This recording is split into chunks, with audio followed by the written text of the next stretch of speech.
நண்பர்களுக்கு வணக்கம். நான் எட்டியப்ப சோழன். தாலி கூட தப்பாது. மோடி எச்சரிக்கை. நாங்கள் தான் ஜெயிக்க போகிறோம். காங்கிரஸ் குதூகலம். மோடி அவர்களை பொறுத்த வரைக்கும் இஸ்லாமியருக்கு எதிராக வெறுப்பு பேச்சை பேசிட்டாரு. தேர்தல் ஆணையமானது நடவடிக்கை எடுக்க வேண்டும் என்று சொல்லிட்டு காங்கிரஸ் கட்சியானது தேர்தல் ஆணையத்தில் போய் புகார் அளித்திருக்கிறது. மோடி உண்மையாகவே வெறுப்பு பேச்சை தான் பேசினாரா? அது என்ன, தாலி கூட தப்பாதுன்னு மோடி அவர்கள் பேச வேண்டும்? ஏன்னா எல்லா மெயின்ஸ்ட்ரீம் மீடியாவிலும் சரி மோடி அவர்கள் என்ன பேசினார்ன்ற செய்தியானது வந்திருக்கும். நீங்களும் அதை கேட்டிருப்பீங்க. ஆனால் இது வெறுப்பு பேச்சா இல்லையா? மோடி அவர்கள் அப்படி பேசுவதற்கான காரணம் என்ன? எப்போதுமே ஊடகங்களை பொறுத்த வரைக்கும் ஒரு சார்பாக தான் பேசும், இன்னொரு பக்கத்தை பேசவே பேசாது. அதனால் நாம் மோடி அவர்கள் என்ன பேசினார், எதற்காக பேசினார், இதற்கு காங்கிரஸ் ஆனது என்ன எதிர்வினை ஆற்றியிருக்கிறது, நம்ம முதலமைச்சர் ஐயா அவர்கள் என்ன எதிர்வினை ஆற்றியிருக்கின்றார், மற்றபடி எதிர்க்கட்சிகள் என்ன எதிர்வினை ஆற்றியிருக்கிறது, இது இப்போது நடக்கின்ற தேர்தலுக்கு பாஜகவுக்கு கை கொடுக்குமா கை கொடுக்காதா, இல்லை மோடியுடைய அவதூறு பேச்சானது காங்கிரஸுக்கு ஒரு எட்ஜை எடுத்து கொடுத்துருக்குதா இல்லையா, எல்லாவற்றையும் விரிவாக பார்க்க போகிறோங்க. மோடி என்ன பேசினார்னு கேட்டிங்கன்னா, முதல்ல நம்ம ராஜஸ்தான் வரைக்கும் போனோம். ராஜஸ்தான் பொதுக்கூட்டத்தில் மோடி அவர்கள் பேசுகின்ற பொழுது என்ன சொல்கிறாருன்னா, தாய்மார்களே ஜாக்கிரதையாக இருங்க, உங்களுக்கு தாலி கூட தப்பாது. ஏன் தெரியுமா? நம்ம இந்தியாவில் ஊடுருவி இருக்காங்க பாருங்கள், அவங்களுக்கும் அதிகமாக குழந்தை பெற்றுக்கிறவங்களுக்கும் உங்கள் சொத்தை வாரி கொடுக்க போகிறாங்க. ஏன்னா 2006 அன்றைய காலகட்டத்தில் காங்கிரஸ் கட்சியுடைய பிரதமராக இருந்த மன்மோகன் சிங் அவர்கள் பேசுகிறாரு, தேசத்தின் சொத்துல முதல் உரிமை இஸ்லாமியருக்கு என்று சொல்கிறாரு. அதுவும் இல்லாமல் உங்களுடைய சொத்து விவரங்கள் ஒட்டுமொத்தமாக காங்கிரஸ் அரசாங்கமானது கணக்கெடுக்க போகுது.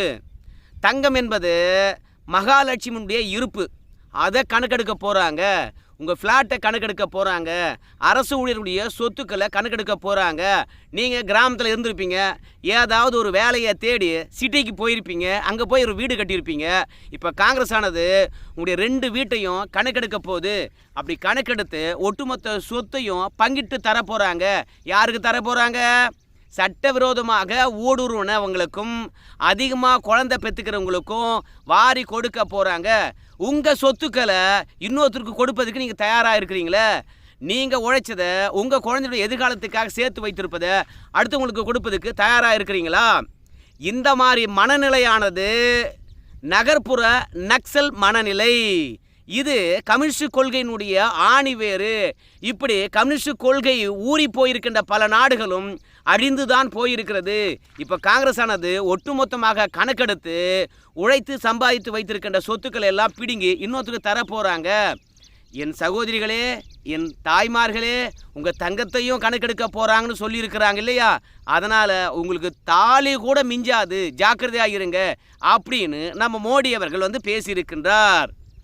இப்போது தேசத்தின் சொத்துல இஸ்லாமியர்களுக்கு முதல் உரிமை இருக்கிறதா? இதுதான் மன்மோகன் சிங் அவர்கள் சொன்ன குறிப்பிட்ட விஷயம் நியாயம்தானா? இதை ரெண்டுத்தையும் நம்ம பார்க்க வேண்டியதாக இருக்குது. மன்மோகன் சிங்கை பொறுத்த வரைக்கும் அன்றைய காலகட்டத்தில் என்ன பேசினார்னு கேட்டிங்கன்னா, இருப்பவனுக்கும் இல்லாதவனுக்கும் வேறுபாடு அதிகமாக இருக்கிறது. ஸோ இருப்பவனுக்கும் இல்லாதவனுக்கும் வேறுபாடை களைய வேண்டும் என்றால் நம்ம என்ன பண்ணணும்னு கேட்டிங்கன்னா, தாழ்த்தப்பட்டவர் மற்றும் பழங்குடியினர், ஓபிசி மக்கள், சிறுபான்மையர் இவங்களுக்கெல்லாம் வளங்களை பெருக்க வேண்டும். இந்த வளங்கள் என்று வருகின்ற போது பல கட்சிகளை பொறுத்த வரைக்கும் இஸ்லாமியர்களை வந்தேரிகள் என்று சொல்கிறாங்க. அப்படிலாம் கிடையாது. இந்த தேசத்தின் சொத்துல முதல் உரிமையை இஸ்லாமியர்களுக்கு தான் அப்படின்னு சொல்லிவிட்டு ஒரு மதக்காரங்களை தூக்கி வச்சு பேசுவார். இந்த சிந்தனை தான் நக்சல் சிந்தனை என்று சொல்கிறார். நக்சல் சிந்தனைனா என்ன அர்த்தம் தெரியுமா? என்னுடைய இனம், என்னுடைய நிலம் எனக்கு சொந்தம், வேறு யாருக்கும் சொந்தம் கிடையாது, அப்படி பேசுறது. இப்போது காங்கிரஸை பொறுத்த வரைக்கும் நம்மளுக்கு பெரும்பான்மையாக வாக்களிக்கக்கூடியவங்க யாருன்னு பார்க்குறாங்க, சிறுபான்மையர். அவங்கள தூக்கி வச்சு பேசணும்னு வச்சிங்களேன், நமக்கு வாக்களிப்பாங்க என்பதற்காக அன்றைய காலகட்டத்தில் இருந்த மன்மோகன் சிங்கை பொறுத்த வரைக்கும் தேசத்தின் சொத்து இஸ்லாமியர்களுக்கு தான் முன்னுரிமை அப்படின்னு சொல்லிவிட்டார். அன்றைய காலகட்டத்தில் எல்லோருக்குமா பிரதமராக இருக்கக்கூடிய மன்மோகன் சிங், நீங்கள் மத வேறுபாடு என்று இருக்க வேண்டிய மன்மோகன் சிங் அவர்களே, நீங்கள் என்ன ஒரு மதக்காரனை தூக்கி வச்சு பேசுகிறீங்க? இந்த தேசத்தின் சொத்து இஸ்லாமியனுக்கு முன்னுரிமை இருக்குன்னு சொல்கிறீங்களே, எதன் அடிப்படையில் சொல்கிறீங்க? அதை சொல்லணுமா இல்லையா அப்படின்னு சொல்லிட்டு கேட்டிருக்க வேண்டும். இந்த தேசத்தின் உயர்வுக்காக, இந்த தேசத்துடைய வளத்துக்காக, இந்த தேசத்துடைய நலனுக்காக, இந்த தேசத்துடைய பாதுகாப்புக்காக எல்லா மதக்காரனும் உழைத்திருக்கின்ற போது அப்படி உழைத்து சேர்த்து வைக்கின்ற சொத்துல இஸ்லாமியனுக்கு முன்னுரிமை இருக்குதுன்னா அவன் என்ன சிறப்பான பங்களிப்பை இந்த நாட்டுக்காக செஞ்சிட்டான்? இல்லை இஸ்லாமியன் தான் இந்த தேசத்தின் சொத்து உரிமை கொண்டாடுவதற்கு உரியவன் என்றால் இந்தியாவில் இருக்கின்ற மற்ற மதக்காரன்லாம் உரிமை கொண்டாடுவதற்கு தகுதி இல்லையா? மற்ற மதக்காரனுக்கெல்லாம் முன்னுரிமை இல்லை என்றால், அந்த உரிமை கொண்டாடுவதற்கு தகுதி இல்லை என்றால் மற்ற மதக்காரன்லாம் எங்கிருந்து வந்தான்? இஸ்லாமியன் தான் இந்த நாட்டில் இருந்தானா? எப்படி நீங்கள் பேசலாம் அப்படின்னு சொல்லிவிட்டு சில பேரை திருப்திப்படுத்தி சில பேரை குஷிப்படுத்தி அதன் மூலமாக வாக்க வாங்கலான்னு பார்க்குறீங்களே மன்மோகன் சிங், இது நியாயமாக இருக்குமா என்று அன்றைய காலகட்டத்தில் இன்னைக்கு பேசக்கூடிய நேர்மை புலிகள் யாருமே பேசலை. இஸ்லாமியருக்கும் இந்த நாட்டில் இருக்கின்ற சொத்துக்கு உரிமை உண்டு. இந்த மண்ணின் மக்கள் தான், மறுப்பதுக்கு இடமில்லை. ஆனால் அவங்களுக்கு முதல் உரிமைனா அப்போது மற்ற மதக்காரெல்லாம் இரண்டாம் தர குடிமக்களாக கருதப்படுவாங்களா இல்லையா? ஆண்டாண்டு காலமாக இந்த மண்ணிலே வாழ்ந்து அந்நியனுடைய வாழ்வீச்சுக்கெல்லாம் பயப்படாமல் என்னுடைய கலாச்சாரம், என்னுடைய பண்பாடு, என்னுடைய நாடு, என்னுடைய மண், என்னுடைய மதம் என்று இந்து மதத்திலே இருந்து இன்றைக்கும் கலாச்சார பண்பாட்டை கட்டி காப்பாற்றுகின்ற இந்துக்கள் பொறுத்த வரைக்கும் இரண்டாம் தர குடிமக்களாக மன்மோகன் சிங் பார்த்துருக்கிறார். அதனால தான் இஸ்லாமியருக்கு தேசத்தின் சொத்தில் முன்னுரிமை இருக்குன்னு பேசுகிறார். இப்படி பேசுனதெல்லாம் மத பிரிவினை கிடையாது, இன்னொரு மதக்காரனை சிறுமைப்படுத்தினது கிடையாது. ஆனால் மோடியை பொறுத்த வரைக்கும் காங்கிரஸ் ஆட்சிக்கு வந்தால் நாங்கள் சாதிவாரி கணக்கெடுப்போம், பொருளாதார ஏற்றத்தாழ்வுகளை களைவதற்காக பொருளாதாரத்திலும் அடிப்படையாக வைத்து கணக்கெடு எடுக்க போகிறோம். யார் யார் எந்தெந்த சமூகம் எந்த அளவுக்கு பொருளாதாரம் வளர்ந்துருக்கிறது அதையும் கணக்கெடுப்போம். அப்படி கணக்கெடுத்தால் தான் சமூக நீதி, சமமான பொருளாதார கட்டமைப்பு உருவாகும் அப்படின்னு பேசினாங்க. தேர்தல் அறிக்கை அவங்க கொடுத்துருக்காங்க. 60 ஆண்டு காலம் ஆட்சி ஆண்டு விட்டு ஆங்கிலேயம் போனதுக்கு அப்புறம் எப்போதுமே சாதிவாரி கணக்கெடுப்பு எடுக்காத காங்கிரஸ் திடீர்னு சாதிவாரி கணக்கெடுப்பு எதனால் எடுக்குது? இந்த சந்தேகம் எல்லோருக்கும் இருக்கும் இல்லையா? அதுவும் பொருளாதார அடிப்படையிலும் நாங்கள் கணக்கெடு எடுக்க போகிறோம் என்று சொன்ன பிறகு எதற்காக பொருளாதார அடிப்படையில் கணக்கெடு எடுக்கணும்? நீங்கள் சாதிவாரி கணக்கெடுப்பு எடுத்தீங்கன்னா எவ்வளோ மக்கள் எந்த சாதியில் இருக்காங்க என்று கணக்கிட்டு அவங்களுடைய பிரதிநிதித்துக்கு ஏற்ற மாதிரி நீங்கள் இடஒதுக்கீடு கொடுத்துட்டு போகலாமே. பொருளாதார அடிப்படையில் எதற்காக கணக்கெடு எடுக்கிறீங்க? எத்தனை வீடு வச்சுக்கிறான், எவ்வளோ தங்கம் வச்சுக்கிறான், எவ்வளோ பணம் வச்சுக்கிறான், அதோட எவ்வளோ வாகனங்கள் வச்சுருக்கான், இந்த கணக்கெடுலாம் எதற்காக? அப்போது கஷ்டப்பட்டு உழைத்து இவ்வளோ தூரம் வளர்ந்து வந்திருக்கான் இல்லையா, அவனுக்கு எந்தவித சலுகையும் கிடையாது. அப்போது இந்திய அரசியலமைப்பு சட்டமானது சலுகை என்பது அனைவருக்குமானதாக இருக்க வேண்டும், பொதுவானதாக இருக்க வேண்டும் அப்படின்னு குறிப்பிட்டு இருக்கின்ற போது உழைத்து முன்னேறினவனுக்கு சலுகை கிடையாது. ஆனால் சோம்பேறியாக உட்காந்துக்கிட்டு தனக்கு இருந்த வாய்ப்பெல்லாம் தொலைச்சிட்டு கடைசி வரைக்கும் ஏழையாகவே இருக்கிறான் பார், அவனுக்கு பார்த்திங்கன்னா சலுகையில் முன்னுரிமை கொடுப்பது, உழைச்சி முன்னேறினவனுக்கு சலுகையை கட் பண்ணுறது. அதனால தான் நம்முடைய மோடி அவர்களை பொறுத்த வரைக்கும் மறைமுகமாக சொல்கிறாரு, நீ வீடு வச்சுங்கிறியா, இனிமேல் உனக்கு சலுகைகள் கிடைக்காது. அப்படி ஒரு படி மேலே போய் உன் வீட்டில் ஒரு பகுதியை பிடுங்கி இன்னொருத்தனுக்கு கூட கொடுத்தாலும் கொடுத்துருவானுங்க.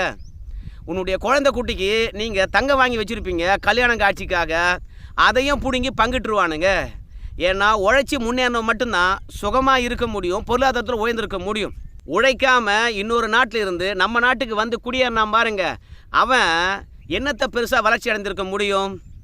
ஸோ இங்கே காங்கிரஸை பொறுத்த வரைக்கும் நாங்கள் ஆட்சிக்கு வந்தால் சிஏஏ ரத்து பண்ணுவோம், என்ஆர்சியை ரத்து பண்ணுவோம், என்பிஆரை ரத்து பண்ணுவோம் அப்படின்னு சொல்லியிருப்பதனால வெளிநாட்டிலேருந்து இங்கே வந்து சட்டவிரோதமாக குடியேறினவன் யார், இங்கேயே உழைத்து இங்கேயே இருக்கக்கூடிய பூர்வ குடி யார் என்று தெரியாது. ஒட்டுமொத்த பேரையும் இந்திய மக்களாக கணக்கெடுப்பாங்க. அப்படி இந்திய மக்களாக கணக்கெடுக்கின்ற போது இந்திய மக்கள் உழைத்து அரசாங்கங்களுக்கு வரி கட்டியிருப்பாங்க இல்லையா, அந்த வரியானது சட்டவிரோதமாக நம்ம நாட்டில் ஊடுருவிய புல்லுரிகளுக்கும் போய் சேரும். அதனால தான் நம்ம மோடி அவர்கள் சொல்கிறாரு, நம்ம நாட்டுக்காக நாம் உழைத்து நாம் கட்டின வரி பணமானது சட்டவிரோதமாக குடியேறினவங்களுக்கும் கொடுக்க போகிறாங்கயா. அதனால தான் சிஏஏவை ரத்து பண்ண போகிறாங்க, என்ஆர்சி என்பிஆரை ரத்து பண்ண போகிறாங்க. அது காங்கிரஸ் திட்டமாக இருக்குது, தேர்தல் அறிக்கையிலே சொல்லியிருக்காங்க, கொஞ்சம் ஜாக்கிரதையாக இருங்க அப்படின்னு மோடி சொல்லியிருக்கிறாரு. அதனையும் தாண்டி அதிகமான குழந்தையை பெற்றுக்கொள்கிறவர்களுக்கும் உங்கள் சொத்தை வாரி கொடுக்க போகிறாங்க அப்படின்னு சொல்லியிருக்கின்றார். சரிய சட்டத்தின்படி இஸ்லாமியர்களை பொறுத்த வரைக்கும் குடும்ப கட்டுப்பாடு பண்ணிக்கொள்ளக்கூடாது.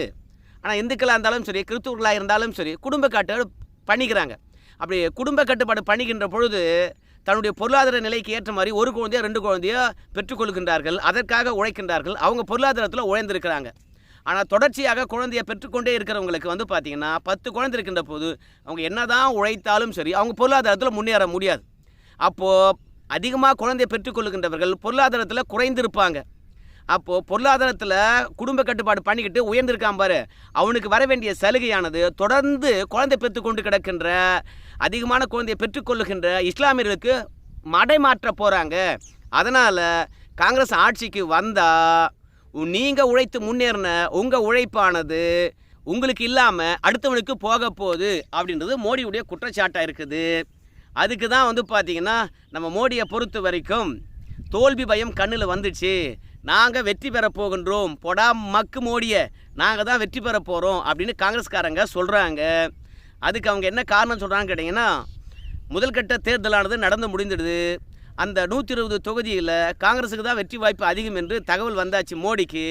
அதனால் கடந்த காலங்களில் மோடியை பொறுத்த வரைக்கும் உள்ளூர் பிரச்சனையிலிருந்து இன்டர்நேஷ்னல் பிரச்சனை வரைக்கும் பேசினார்.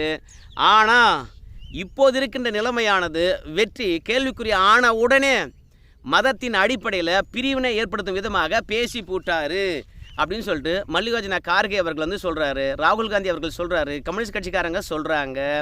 அதே மாதிரி உத்தவ் தாக்கரே பிரிவு, அகிலேஷ் யாதவ், அடப்போப்பா யாரெல்லாம் எதிர்கட்சி இருக்காங்களோ எல்லாருமே மோடி அவர்கள் மத ரீதியாக பேசுகிறாரு. சுதந்திர இந்திய வரலாற்றில் இந்த மாதிரி ஒரு பிரதமர் பேசினதை நம்ம எப்போதும் பார்க்கவே இல்லை. அவர் வெறுப்பு பேச்சின் உச்சம். நம்ம முதலமைச்சர் கூட சொல்லியிருக்கின்றார், மோடியுடைய உத்தரவாதம் என்ன தெரியுமா, வெறுப்பு மற்றும் பாகுபாடு தான்பா.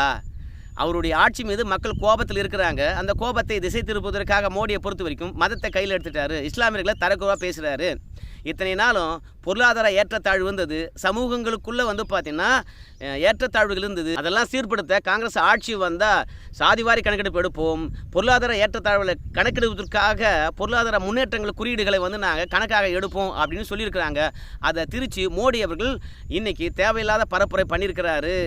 ஸோ இது நச்சு பேச்சு, இது விரும்பத்தகாதது, வெறுப்பாகுது மோடி அவர்கள் பேசுறதை பார்க்கும்போது. அதோடு இந்தியா கூட்டணியில் இருக்கிறவங்களாம் கொஞ்சம் எச்சரிக்கையாக இருங்க. மோடி அவர்களுடைய திரிபுவாத பேச்சினால் மக்களை திசை திருப்பலாம், கொஞ்சம் எச்சரிக்கையாக இருந்து கையாளுங்க அப்படின்னு சொல்லிட்டு, ஏப்பா தேர்தல் ஆணையம்னு ஒன்று இருக்குதா, அதனுடைய நடுநிலைமை என்னப்பா ஆகுது, நடவடிக்கை எடுக்க மாட்டீங்களாப்பா அப்படின்னு சொல்லிட்டு நம்முடைய முதலமைச்சரும் கண்டனத்தை பதிவு செய்திருக்கின்றாருங்க.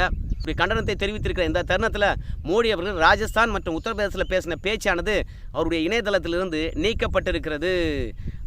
வட இந்தியாவில் கூட மோடி அவர்கள் பேசின பேச்சை அந்த அளவுக்கு விவாதத்துக்காக எடுத்துக்கொண்டிருப்பாங்களா என்ன தெரியாதுப்பா. ஆனால் தமிழகத்தில் இருக்கின்ற ஊடகத்தை பொறுத்த வரைக்கும் அனுதினமாக மோடி பார்த்தீங்களா இஸ்லாமியர்களை பற்றி தப்பாக சொல்லிவிட்டார், அவங்கள வந்தேரி என்று சொல்லிட்டாரு, ஊடுருவல்காரர்கள்னு சொல்லிட்டார் பார்த்தீங்களா, அதிகம் குழந்தைய பெற்றுக்கொள்ளுன்னு சொல்லிட்டார் பார்த்தீங்களா. அதோட இந்து பெண்களை பார்த்து உங்கள் தாலி கூட தப்பாது அப்படின்னு சொல்லிட்டு மக்களை பயமுறுத்துகின்றார். இது வெறுப்பு பேச்சு அப்படின்னு சொல்லிவிட்டு தேர்தல் ஆணையமானது இதை பற்றி கருத்து தெரிவிங்க அப்படின்னு சொல்லுகின்ற போது நாங்கள் இதில் எந்த விதமான கருத்தும் தெரிவிக்க முடியாதுன்னு சொல்லிட்டாங்க. இதுதான் தேர்தல் ஆணையத்துடைய நடுநிலையா அப்படின்னு சொல்லிட்டு இங்கே இருக்கின்ற ஊடகங்களுக்கு அதர இது ஒட்டுமொத்தமாக பத்திக்கிச்சு. ஸோ எதிர்கட்சி வரிசையில் இருக்கிறவங்கெல்லாம் பார்த்தீங்கன்னா இன்றைக்கி தேர்தல் ஆணையத்தை நாடி இருக்கின்றார்கள். ஆனால் இது வெறுப்பு பேச்சா அப்படின்னு கேட்டிங்கன்னா வெறுப்பு பேச்சுக்கான டெஃபினிஷனானது நம்ம இந்திய அரசியலமைப்பு சட்டத்தில் கிடையாது, தேர்தல் ஆணையத்திலும் பார்த்தீங்கன்னா குறிப்பிடலை. தேர்தல் ஆணையமானது என்ன சொல்லுதுன்னு கேட்டிங்கன்னா, ஐயா சாமி மத ரீதியாக, இன ரீதியாக, மொழி ரீதியாக மற்றவருடைய உணர்ச்சியை கிளப்பும் விதமாக யாரும் பேசாதீங்க, அது தடை செய்யப்பட்டிருக்குது அப்படின்னு குறிப்பிடப்பட்டிருக்குது. ஆனால் எது வெறுப்பு பேச்சு என்று தெளிவாக இல்லை. ஏன்னா கடந்த காலங்களில் காங்கிரஸ் கட்சிக்காரங்களும் திமுகவும் பேசாத வெறுப்பு பேச்சே கிடையாது. மோடி அவர்கள் ஆட்சிக்கு வந்தால் இந்திய அரசியலமைப்பு சட்டத்தையே காலி பண்ணுவார், சிறுபான்மையர்களை 2ஆம் தர குடிமக்களாக பாவிப்பார், அதனால் இந்த நாட்டில் இஸ்லாமியர்கள் இருக்கவே முடியாது அப்படின்னு பேசின காணொலிகள் கூட இருக்கிறது. அதனையும் தாண்டி சிவாஜி கிருஷ்ணமூர்த்தின்னு ஒருத்தர் இருக்கிறாரு திமுகவில், மீண்டும் சேர்த்துக்கிட்டு இருக்காங்க. அவர் பேசாத பேச்சே கிடையாது. அவர் பேச்சும் மோடி பேச்சும் ஒன்றா அப்படின்னு கேட்டிங்கன்னா, தேர்தல் களத்தில் தொண்டனும் தலைவனும் ஒரே மாதிரி தான் ரியாக்ட் பண்ணுவாங்க. இது அரசியல் களம். நீ ஒன்று பேசுவ, அதுக்கு எதிர்த்தாக நான் பேசவே கூடாதுன்னா என்ன அர்த்தம்? எதிரி தான் நம்ம என்ன ஆயுதம் எடுக்க வேண்டும் என்பதையே முடிவு பண்ணுறான். அதனால் தேர்தல் களத்தில் சிவாஜி கிருஷ்ணமூர்த்தியும் ஒன்று தான், மோடி அவர்களும் ஒன்று தான். அதனால் வெற்றிக்கான வியூகத்தை தான் கையில் எடுப்பாங்க. அதை விட நம்முடைய அண்ணா உதயநிதி ஸ்டாலின் அவர்கள் பேசின விஷயம் எத்தனையோ கட்சி தலைவர்களால் கண்டிக்கப்பட்டது. என்ன, சனாதனத்தை டெங்கு போல், மலேரியா போல், கொரோனா போல் ஒழிக்கணும்னு பேசினார். ஒரு மதக்காரனுடைய நம்பிக்கையை இப்படி சிதைக்கிற மாதிரி, ஒழிக்கிற மாதிரி பேசலாமா?